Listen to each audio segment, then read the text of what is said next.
I'm grimacing watching that. We're reacting to the strength and conditioning methods of the hardest hitter in the latest generation of boxing, Deontay Wilder. We're going to be having a look at all his training methods, see what contributes to his devastating punch power. So we're starting off with this infamous bench press clip. He's warming up on 310 pounds, which is around about 1.4 times his body weight.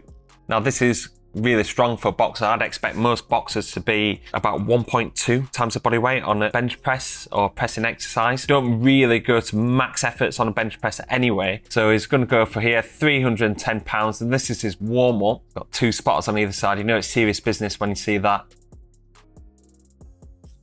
Oh, and that's a warm up. See that speed there, I'd be happy to finish it there in terms of pressing.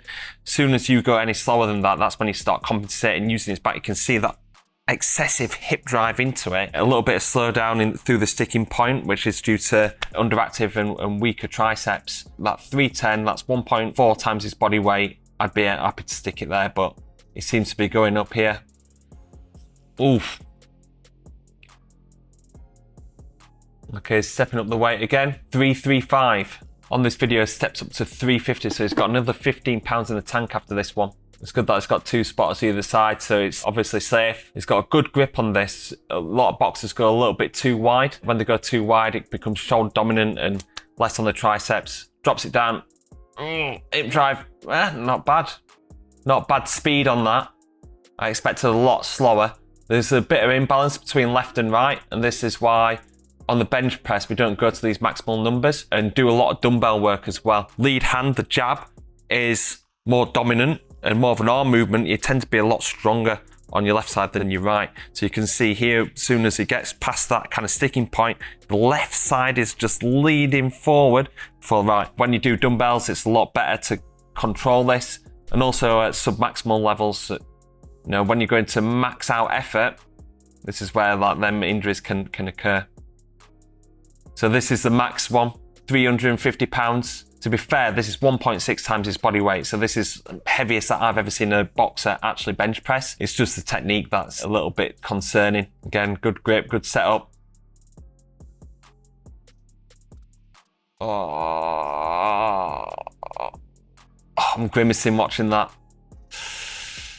A lot of strain going through the shoulders, the lower back, the elbows. Now, I wouldn't advise any boxer to go up to this level. So many impact forces going through the upper limb anyway. So when you're overloading the anterior chain like that, you're just going to end up getting injured. So with that, I'd be like saying, right, if boxers are getting strong on bench press, what is strong enough? I'd be saying anywhere between 1.2, 1.4 times the body weight. Get to that point, just look to maintain it rather than keep pushing it. More focus on hand speed. So doing your ballistic exercises such as your bench press throw, plyometric press ups, and also the med ball chest pass with bands. In terms of that heavy pressing, if you're wanting to improve that, you can see the maximum levels that Deontay Wilder's pushing there. He's struggling from that initial drive. He's looking to use his hips, so you want to be in a more fixed position. So be doing more like floor press activities and also doing it possibly from a rack position, because that first initial drive comes from the bounce, the stretch shortening cycle of the upper body, bouncing off the chest. You want to try and limit this. You want to try and increase concentric force and power from a static position. So doing something like a rack press would be more beneficial for your strength, but also for shoulder health as well, because you're not ragging down, getting into that internal rotational humeral head. A lot of pressure going through this shoulder joint here. You can get fixed shoulder joint position in a rack position and then drive it from there. Better for shoulder health, but also for your upper body pressing strength as well. And also I'd only be looking for this working with certain boxers. Let's say if they've got a little bit of a weakness in their upper bodies, if this is stagnating on the dumbbell presses, that's the only reason why I'd use a rack press, a barbell press over the dumbbells. Mostly I'd look to do dumbbells because they're a lot shoulder friendly, be able to drop that into a neutral position, a lot less loading through the shoulder joint here, and also the imbalances between left and right. Deontay's like kind of pushing forward with the left and is getting a little bit imbalanced between left and right. So this is why dumbbells are a lot safer and more effective option for boxing than actually doing the bench press. So Wilder here is doing a lot of kind of isolated shoulder work through lat raises and frontal raises.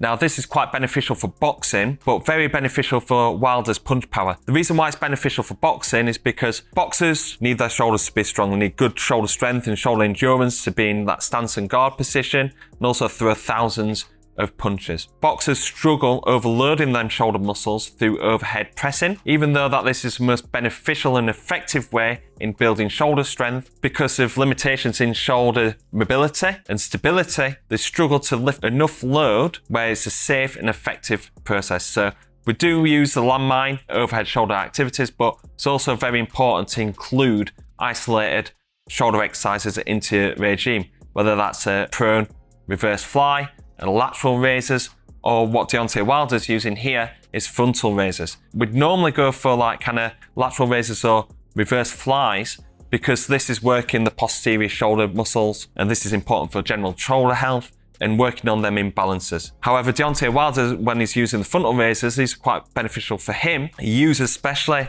this lead hand, uses it as a rangefinder for his backhand.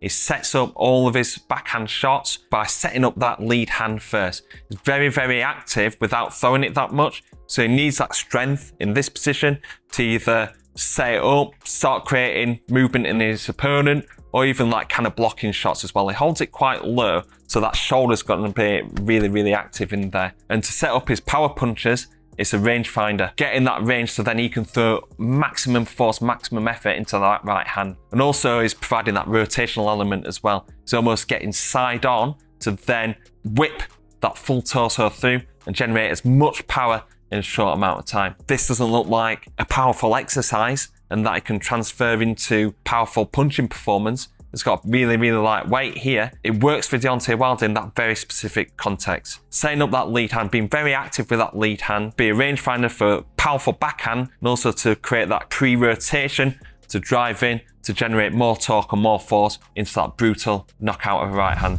So we've got some powerful med ball throws here. It throws it as a chest throw and also with a med ball punch throw. Now, what's really interesting looking at this and looking at specifically why Deontay Wilder's performing activity in this way is that he throws all of his body weight into it. In the chest pass, it's almost like a push off on his leg, driving forward.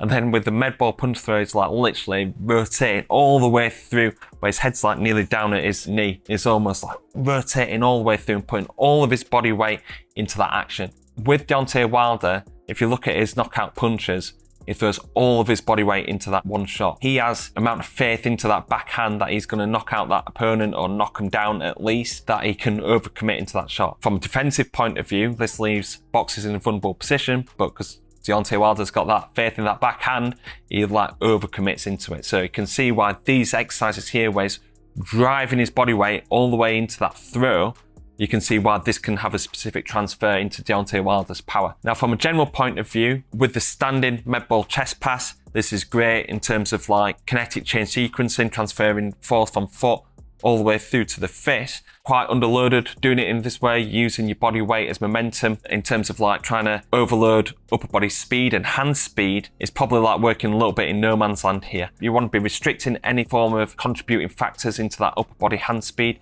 if you're wanting to isolate and improve that hand speed. So we do most of our med ball chest passes in a supine position, either on the floor or on a bench.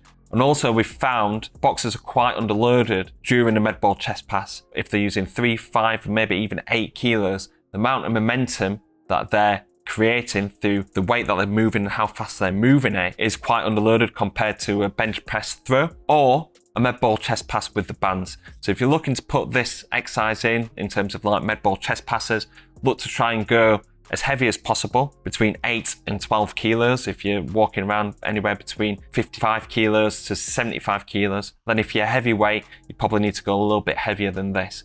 And then adding a red band around it as well. Doing it between 8 and 12 kilos, red band around the back and driving it through all the way through the sticking point. Deontay Wilder, strengthening up the lower body using box squats. Fantastic to see, an exercise that we utilise quite often at Boxing Science. A few different reasons why it transfers into successful boxing performance, but also it's fantastic to use with taller athletes. Boxers are quite limited in their movement ranges, quite hard for them to get into that bottom position of a back squat. They're quite vulnerable in that deep squat position. So we look to get that deep squat position through kind of front-loaded exercises such as goblet squat and landmine squat, And then when we do the back squat, we often try and work on partial ranges to try and overload that movement. And using partial ranges such as like the Anderson squat or the box squat is favorable in increasing the amount of load, optimizing maximum strength, and also optimizing rate of force development as well. With taller athletes, it's particularly important to do box squats because they've got longer levers, exposing themselves to increased forces going through the spine, going through the knees as well, the knee joints. So with box squats,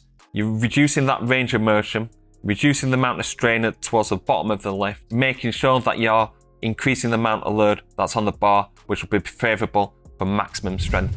So we've got Deontay Wilder performing some rotational med ball throws. Fantastic exercise we use at Boxing Science. We've mentioned previously that Deontay Wilder generates a lot of force going through the kinetic chain, through rotating, all the way through the punch. So it's a fantastic exercise to use to transfer into his punching power. Now at Boxing Science, we've performed a little bit of research recently where we're looking at the contributing factors towards a harder punch, so transferring that into the landmine punch throw. And what we found was that around about 50 or 60% is explained by the jump height. So the higher that you can jump, harder that you can punch. Now I can see that Deontay Wilder's got a basketball background, so I'm expecting him that he's got quite a good counter movement jump height. But recently we've been looking at some new pieces of research, rotational forces, isometric rotational strength, contribution to punch power. Very early stages of this, we're looking to try and publish this research, but we're seeing between 65 and 75% transfer of rotational power and rotational strength into that punch. So you can see that Deontay Wilder has got fantastic rotational power into the punch, and this is probably what the contributing factor into how hard he can punch. So the rotational med ball throws here is a useful tool and almost a vital tool for Deontay Wilder's punch power.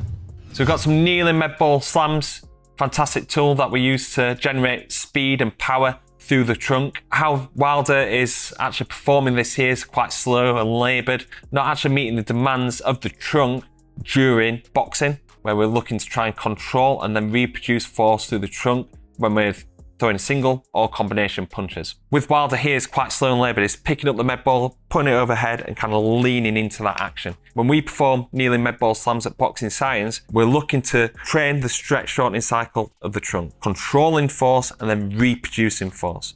Now, if you're just lifting the med ball just overhead and then slamming, there's no eccentric action there. It's primarily a concentric action. What we're looking to do is get the coach to throw the ball into the athlete overhead to control that eccentric and then slam down. And when the slam down is not wanting to crunch too much, because wanting that core, create that stiffness and that control. The more that the body leans over, the less the core's actually working. If you don't have a partner to do this, you can just do a standing variation. We're starting with the med ball into the chest, driving up overhead and then slamming down. We can create them eccentric forces ourselves. If you're doing it from a kneeling position, you can do this, but it's harder to get that speed on the upward trajectory. It's a great exercise. I'm sure a lot of you will be using med ball slams into your program. Just remember what the demands are, what is the physical adaptation that we're actually looking for.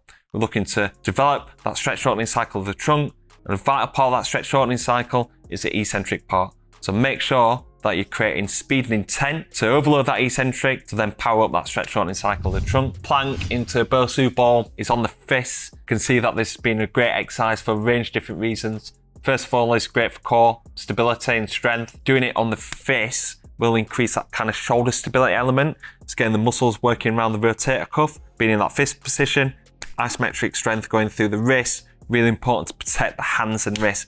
Now, Wilder punches so hard, it's really vital for him to protect them hands. So this is a great exercise for him, not only to generate more force and effective mass to add a little bit extra spice on them wicked right hands, but also protecting the hands and wrists. So if you're wanting to do this exercise, it is quite advanced. It's doing it full body weight into it. It's got 217 pounds going through them hands. So it's good that it's doing it on a Burswood Ball, half Burswood Ball. If you don't have access to this, doing it on a bench, doing it in incline position first, just to reduce the amount of force that's going through the wrist first, progressing to the floor, doing it on a mat, doing it on like a lifting pad or something like that, and then going on to the Burswood Ball. That's a great progression into what's a difficult exercise, but also an effective one as well. For his conditioning, he does a lot of kind of off-feet conditioning, don't really do much sprinting, but he also uses a lot of battle ropes. Now, battle ropes, fantastic tool for upper body conditioning, for boxing, something that we use quite often in boxing science as part of a circuit. But for battle ropes, great alternative for Deontay Wilder because he's heavy, because he's long levered, because he's getting into his late 30s now. Performing high intensity running might be quite problematic. Might not be able to reach high intensities to be able to stimulate fitness adaptations, but also might create some lower body or trunk based injuries. Deontay Wilder using some upper body condition here is fantastic to see. Doing the battle ropes will improve his upper body strength endurance as well, which I think that seems to be quite a theme here. Shoulder raises, doing the bench press, the battle ropes. It seems that Deontay is probably struggling with like kind of upper body fatigue, and this is something that he focuses on quite a lot. Battle ropes, fantastic tool. I'd say to use it not as just a singular exercise, but to use it as part of a circuit. Pair that up with air bike, with skipping, with running on the spot. It's a fantastic one to increase heart rate response, but also lactate response as well, and to develop some strength endurance into the upper body. So we see Deontay Wilder using the bodyweight vest quite often. Bodyweight vests, fantastic tool to use. He's using it bodyweight based exercises such as dips, pull-ups, press-ups as well. But he also does like a lot of shadow boxing in this, running based activities as well. Now with the running based activities, I'd prefer to use resisted sprints with a band around the hips. This is going to increase that lower body demand and acceleration demands, whereas like bodyweight vests during sprinting can just alter the trunk position. You can see he's quite rounded in his posture here. This will be quite problematic for lower back and probably lower extremity injuries. But you can see the reasons why he's using that bodyweight vest during boxing activity, especially some of these clips here is when he's preparing for his third fight with Tyson Fury, where he stepped up to around about 230 pounds. And this is a lot heavier than what he's been exposed to in his previous fights. He normally walks around 210, 215 pounds. But because Tyson Fury was coming in so big, he looked to try and put on that extra mass. Could see why bodyweight vests was him getting accustomed to being at that heavier weight. When he was putting on that body mass, what was really important is for him to tolerate them high lactate, especially when he puts so much force, speed and intent into them powerful punches. You're going to see spikes in muscular acidosis. So he probably would best off doing repeated sprint training or sprint interval training to expose himself to them high lactates. So he'd be able to tolerate being at them high lactates, but also being able to control them as well. Justifications for using the bodyweight vests at low intensities and during boxing activities, but to really get used to them increases in muscle mass, you need to do that with your conditioning. So Wilder's performing some cable punches here. You can see that he's really relying on that rotation and that upper body strength, which I think is vital for his punching power. But from a general standpoint, you probably wouldn't look to do this exercise. He's ragging it through, getting to this point and then just like using his upper body rather than kind of generating that force momentum through the lower body. And the angle of the weight distribution is more horizontal rather than kind of that vertical impulse. Obviously, a punch is performed in a horizontal format, but the weight is transferred vertically. So we need to make sure that we're overloading that lower body and trying to get that vertical impulse and driving it through. That's why the landmine punch is so important, because where the weight is actually put onto that back leg and really driving through that action there, generating as much force through hip and torso rotation, and the hands are just there to basically deliver that landmine punch.